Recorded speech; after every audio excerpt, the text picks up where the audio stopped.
Primeira carta de Paulo a Timóteo, capítulo 1, eu quero ler apenas o verso 15. Fiel é a palavra e digna de toda aceitação, que Cristo Jesus veio ao mundo para salvar os pecadores, dos quais eu sou o principal. Essa palavra foi escrita por uma pessoa que de fato merece toda aceitação. O apóstolo Paulo era um judeu da seita dos fariseus. Ele participou, quando jovem, na perseguição dos cristãos. E como judeu, certamente, ele, naquela época, entendia que Jesus de Nazaré era um impostor, era um mercenário, era um falso profeta. E que as pessoas que seguiam a Jesus estavam iludidas. Os que criam que ele era o Filho de Deus estavam enganados. Esses cristãos já haviam começado a falar a respeito do nascimento de Jesus, que ele tinha nascido de uma virgem, que ele era o Filho de Deus, que foi concebido pelo poder do Espírito Santo no ventre de Maria, essa virgem.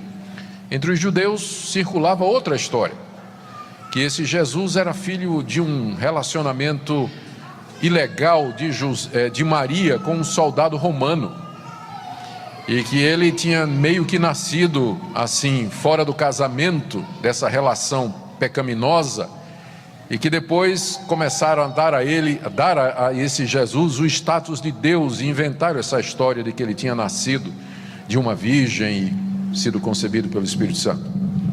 Assim era Saulo de Tarso. E ele perseguia os cristãos o máximo que ele podia. Ele ia de cidade em cidade, descobrindo onde havia cristãos, e em nome das autoridades os prendia, levava a Jerusalém para serem torturados. E algumas vezes Saulo chegou a participar da morte de alguns desses cristãos, como por exemplo, quando executaram um homem chamado Estevão, lá em Jerusalém. Saulo estava presente e deu voto a favor da morte dele, inclusive segurou as roupas dos carrascos que apedrejaram Estevão até a morte. E um dia esse Saulo, que não acreditava em nada a respeito de Jesus Cristo, estava a caminho de uma cidade chamada Damasco. Ele sabia que lá havia um grupo de cristãos, e ele estava inclusive com autorização para prender aqueles cristãos e levá-los presos à cidade de Jerusalém, onde eles seriam julgados, condenados, talvez torturados, presos e quem sabe mortos. E no meio do caminho, perto do meio-dia, brilhou ao redor dele uma luz mais forte do que a luz do sol. Quem diz isso é ele. Ele conta pelo menos 3 vezes nos seus escritos a respeito desse incidente. Ele diz que essa luz brilhou ao redor dele, era tão intensa que todos caíram por terra, ele e os seus, e a escolta que estava com ele para prender os cristãos. Ele ouviu uma voz que dizia: Saulo, Saulo, por que me persegues? E ele perguntou: quem és tu, Senhor? E a voz disse: eu sou Jesus, a quem tu persegues. Entra na cidade de Damasco e lá te dirão o que haverás de fazer. E o antes perseguidor do cristianismo agora entra, conduzido pela mão, cego pelo brilho da luz, em Damasco. E lá encontra os cristãos que ele ia matar, prender, que oram por ele, o acolhem e lhe falam a respeito do Salvador que lhe apareceu. E ali a vida e a cabeça desse homem muda completamente. E esse que antes era um incrédulo, um perseguidor dos cristãos, que acreditava naquelas lendas e histórias, naqueles boatos a respeito do nascimento daquele homem, ele agora se torna o maior pregador, ensinador, mestre e defensor de Jesus. Ele escreveu várias cartas aos cristãos, às igrejas às quais ele plantou, ele começou, e nelas ele explica agora a razão pela qual Jesus nasceu. Ele agora reconhece que Jesus é o Filho de Deus.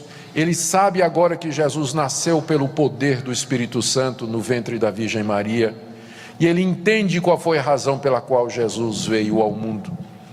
De todos os escritores do Novo Testamento, Saulo, que agora é Paulo, mudou o nome, o apóstolo Paulo, é o que mais se destacou em explicar a razão pela qual um menino nasceu, um bebê nos foi dado, que é presente do céu.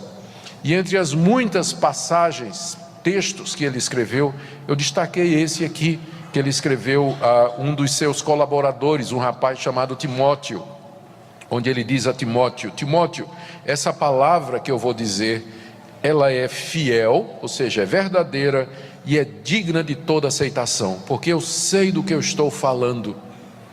Eu passei por essa experiência de entender quem é o menino Jesus, o que é que ele veio fazer nesse mundo. E aí ele diz essa palavra: Cristo Jesus veio ao mundo para salvar os pecadores, dos quais eu sou o principal.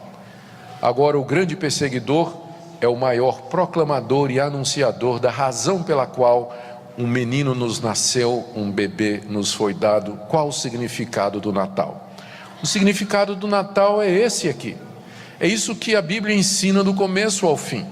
Natal é muito mais do que um período, uma época do ano, onde nós nos congratulamos, trocamos presentes, ficamos alegres, vamos visitar os nossos familiares, colocamos uma árvore cheia de bolinha colorida, com luzinha piscando e outras coisas que fazem parte da nossa cultura. O Natal é a explicação do nascimento de Jesus Cristo e porque ele veio a esse mundo.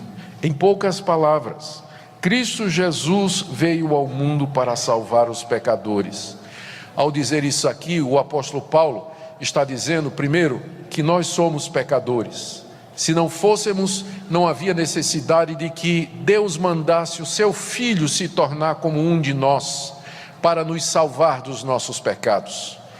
Todos que estão aqui nessa noite, os que estão em pé, e eu me incluo, e os que estão assentados, todos, homens, mulheres, crianças e velhos, pobres, ricos, letrados, iletrados, cultos, não tão educados, sem nenhuma exceção, não só aqui, mas no mundo todo, somos todos pecadores, quebramos a lei de Deus, ofendemos a Deus, fazemos o que não devemos fazer diante de Deus.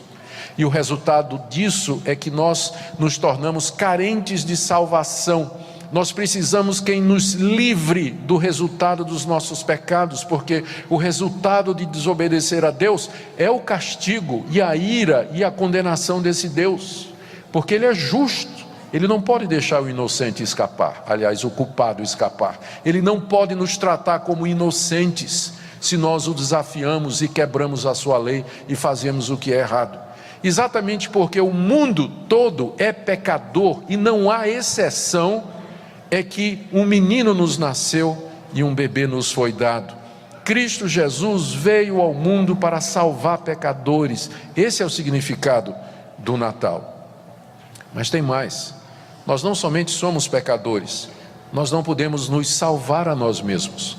Porque se nós pudéssemos nos salvar a nós mesmos, por que motivo Deus mandaria o seu Filho padecer o que padeceu para nos resgatar dessa situação?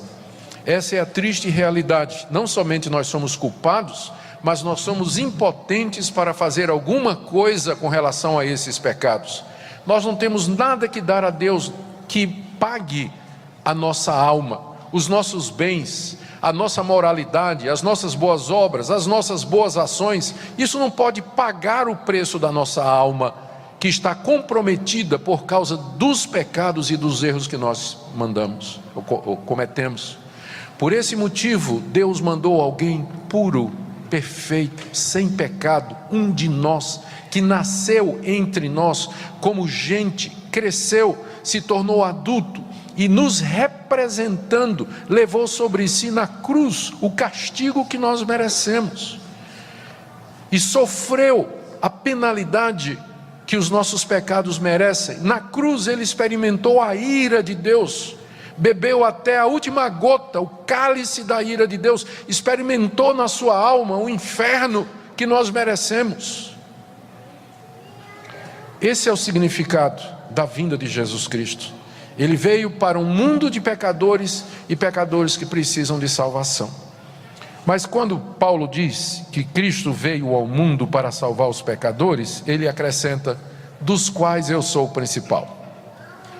Agora, se o apóstolo Paulo se considerava o principal dos pecadores, onde é que você fica? Onde é que eu fico? Onde é que nós ficamos?